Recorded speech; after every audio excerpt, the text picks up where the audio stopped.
Ever since the first Inside Out came out nearly 10 years ago now, I have been thinking about the little people that run around inside my head that are controlling everything, that are pulling my core memories. And now after Inside Out 2, I finally know who's in charge. Hey y'all, welcome back to the channel. My name is Sasha Raquel, and today we're going to be reviewing Inside Out 2, Pixar's newest film and possibly one of its better sequels. We'll get into that in a second. But if for some reason you're not familiar with the concept of this film, let me give you a brief little rundown. As Riley enters puberty, new emotions arrive and disrupt her sense of self prior to an intense hockey camp. Inside Out 2 does a really great job catching us up to speed from what has happened in the last couple years of Riley's life, because although it's been nearly 10 years for us, it hasn't been that long for our characters, which kind of makes sense because if it had been 10 years, like, we would be dealing with an entirely different kind of movie here. They do a really great job of establishing the fact that as Riley has grown up, her memories, which have been a big focus of the first film, have turned into belief systems, and then those belief systems or individual beliefs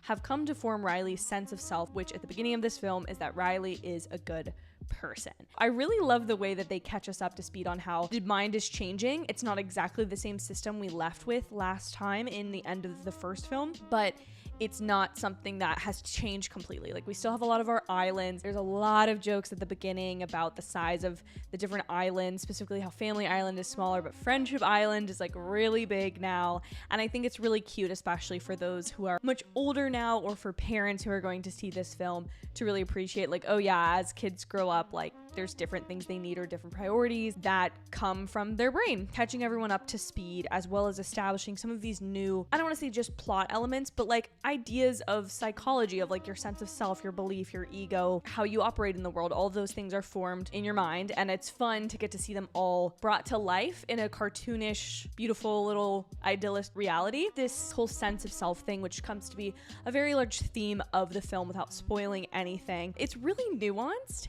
and it's something that I do feel is more relatable for adults, because there's a further exploration of this concept that who you think you are in your head is how you act in the world. I think it can make sense to kids, because I definitely do not believe, and I'm very against children's media being dumbed down because it's for kids, when I think that children can usually understand a lot of these concepts much more than I think we give them credit for. But I do think here, as the film goes on, and there are more elements of this than there are of others, it starts to feel a little bit like, hey, you as an adult can kind of fill in some of the gaps here, but a child might not have the life experience. This would be something I would overall apply to any type of recommendation of this film, is that this one feels older than the last, but not exactly in the same emotional depth capacity that I would have expected it to have. It just feels like it deals with things that you don't realize until maybe you're past 13. Riley is 13 in the story, but a lot of the emotions and things that she is experiencing at the time are not at least things that I had words for until I was much older. And although I agree that there are things like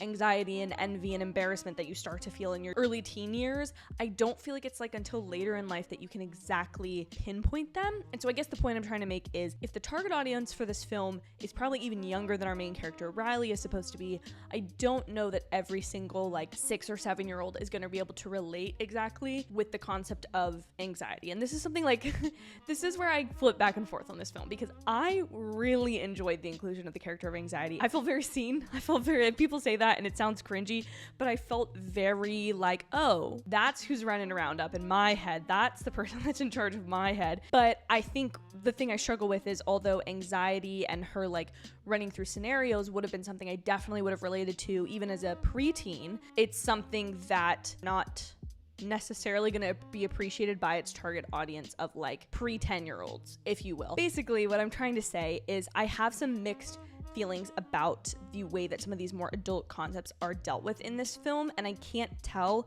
if they are going to make the film less universal or less immediately appreciated by younger children. But it's something that I, as somebody who's like not a parent myself, but also not a child anymore, can really come to appreciate, if that makes sense. I really love the character of anxiety. The character of anxiety plays off of joy really well, because in a lot of ways, joy and happiness are seen as like really simplistic emotions, very much something that you experience when things are easy and light, and the idea that they might butt heads more than even like joy and sadness. Like with joy and sadness, joy didn't really understand sadness, whereas here anxiety is this like almost worry with focus on the future, and that's how her character really functions for Riley, whereas joy is about let's just take it easy and like let's just be happy. And the beauty of course, Inside Out is that we can come to appreciate all of these things in different ways, again without spoiling anything.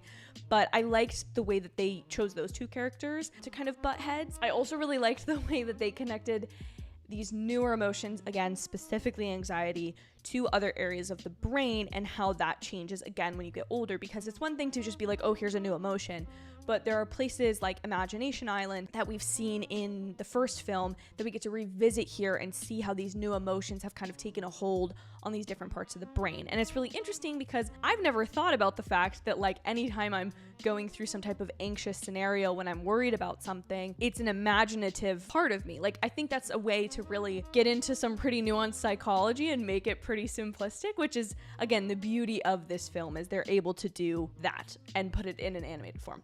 There's a lot here to talk about, but I will say, as much as I loved anxiety, and I think that overall her inclusion in the film was like a really great choice and it made sense for the plot, other emotions, the other new emotions, Henri, I think, embarrassment, envy, and a little bit of nostalgia, which was funny. That was a funny gag. But the thing I don't love about the inclusion of these new other characters is while anxiety is really crucial to the plot of this and like butts heads with joy and some of the other emotions and plays this like really interesting concept in how that plays out in Riley's life, the other three are very much there for like a gag, it feels like, and I can't think through why they chose to include a bunch of other emotions rather than just anxiety. And I guess there's a few different plot points specifically that I think add to this. There's a device that can control the main panel that comes into play during the film, embarrassment kind of connecting with sadness, envy kind of being this addition to anxiety's actions, like somebody really supporting her and pushing her to kind of move forward with things, again because if anxiety is like worry about the future, envy is about wanting other things, and kind of those two, it's interesting to see how they work hand in hand here. I feel like that's me stretching to make excuses for why they're there in the film, rather than acknowledging the fact that I just don't think they were as thought through emotions as obviously the work that went into the first film. And that's something I just took away from this was, wow, they did so much work in that first film to cut psychology jokes, to cut personality quirks, to really define down what those 5 emotions were going to be very specifically, and allow those 5 characters to explore every other type of emotion a person can have.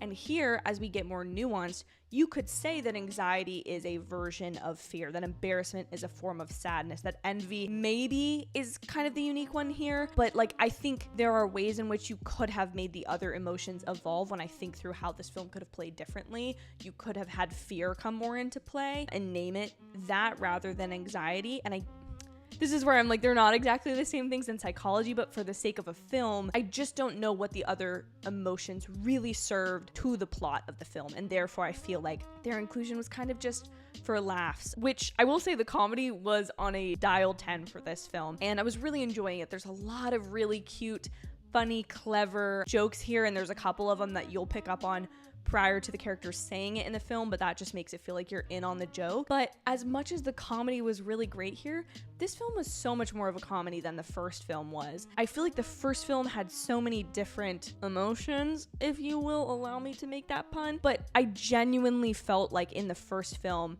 I think of that as being this extremely deep film that you could crack open and analyze. And here in this film, I feel like there are clever parts, but I don't think there are things that are going to make it as much of a classic as the first one. And I've heard some people say that they think this was better than the first one. I don't agree with that sentiment. Again, I had a lot of fun here, specifically with the inclusion of anxiety, but I just feel like there were a lot of other elements that felt like, oh, maybe these were cut from the first one.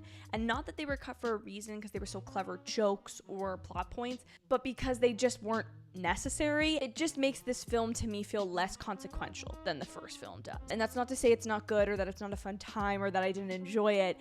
It just doesn't feel as important. And maybe that's not fair because there's been literally a decade of enjoying the other film to really sit with it and appreciate it.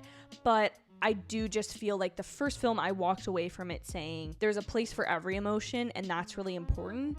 And this one didn't really, I feel like, send me home with a new message, which I get that not everything's supposed to teach me something, especially the fact that I'm an adult now, rather than when I saw Inside Out for the first time at 13, 14. Do you see where I'm going? I hope you can understand kind of the lack of clarity I'm giving. I do think the beauty of this one is that it invites you to look more introspectively at yourself the way that the first one does, but this one especially, with kind of these things I'm mentioning about it feeling a little bit more like some of the comedy or the jokes or the character inclusions are for adult. Again, like I said, I really related to the character of anxiety because I'm definitely a worrywart. I'm definitely somebody who is constantly, well, what if this happens? What if this happens? Did I turn my straightener off? Am I is my house gonna burn down? If my house burns down. Going through those scenarios was something that I feel like this film picked up excellently, but I realized that that might not be true for everyone that watches that film. I think the only other comments that I'll make that were just random little things I noticed is that one of the things I feel like just didn't work for this film, and maybe nobody else in the world is gonna notice this, but I would never not recognize Bill Hader or Mindy Kaling's voice, and they were not here. They just played their characters so well, and I don't know if it's because I'm just such a massive fan of the first one or of those two individuals specifically, but it just felt weird that they didn't come back, and I don't know if the reasoning why was schedule-wise, if they weren't invited, if it was a payment problem. I have no clue, but that was something that I just felt the need to have to say because I love Mindy Kaling so much, and the minute Disgust opened her mouth, I was like, that is not Mindy, and you cannot tell me otherwise, and that just distracted me the whole film, which I'm just gonna say now is probably a personal problem, but let me know if you felt the same way. Last but not least, just a little tidbit for you. There's a little bit of a mid-credit scene and definitely a tiny little post-credit scene that is a fun time, not setting up a sequel that I can tell, not anything very concrete. If you feel like sitting in the theater for a little longer and don't have to rush to the bathroom or out, it's worth staying for. Be sure to comment your thoughts as well as subscribe if you'd like to see future reviews. There's a lot of new movies coming out soon, as well as plenty of TV show content that I'm going to be covering, so you're not going to want to miss it. Thank you guys so much for watching. Have an absolutely amazing day or night whenever you're getting to watch this, and I'll see y'all in my very next video. Bye, guys.